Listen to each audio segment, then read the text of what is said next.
एक वक्त था जब मुसलमान अपने इखलाक से दुनिया को हैरान कर देते थे।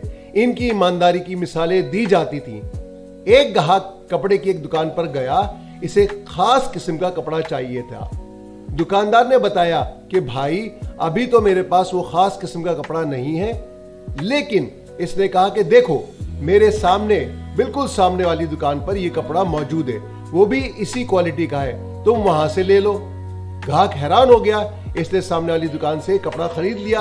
फिर वो वापस आया और पहले दुकानदार से पूछा, आपने अपना कपड़ा क्यों नहीं बेचा?